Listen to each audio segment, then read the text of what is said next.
I was born and raised on a farm in southwest Minnesota. Grew up in the purebred business.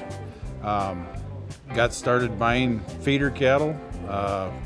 Went and got my bond and my license. Started buying feeder cattle. Actually made the move to North Dakota back in 2007. And my business has sure grown since then. Have a lot of customers back in Minnesota, eastern South Dakota, Nebraska, Iowa is the territory that a lot of my calves go to. Dennis Metzger approached me about being a Superior rep. I've known Dennis quite a few years. I got to know him when he was with the Charolais Association as one of their field men. I grew up in the limousine business and served on the national board and that type of thing.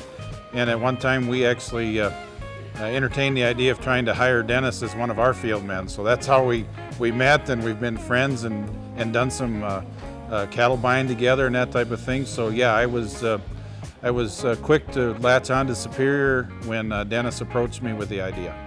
In North Dakota, we have a lot of black cattle and a good shot of red cattle too, but it seems like there's a lot of people that are crossbreeding.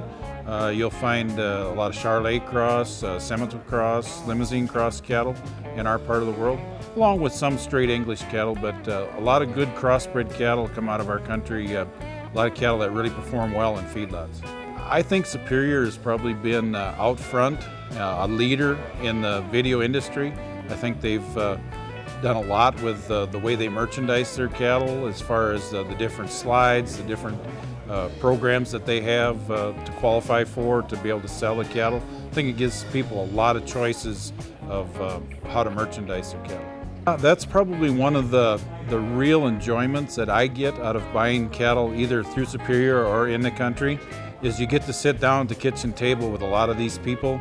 You get to meet them, you get to meet their families, you get to go there ahead of time, get the cattle videoed, so you get to know them.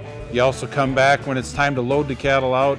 You get to know their cattle, you get to know them, and yeah, you get on a Christmas list, and pretty soon you're invited to weddings, and yeah, it goes on from there.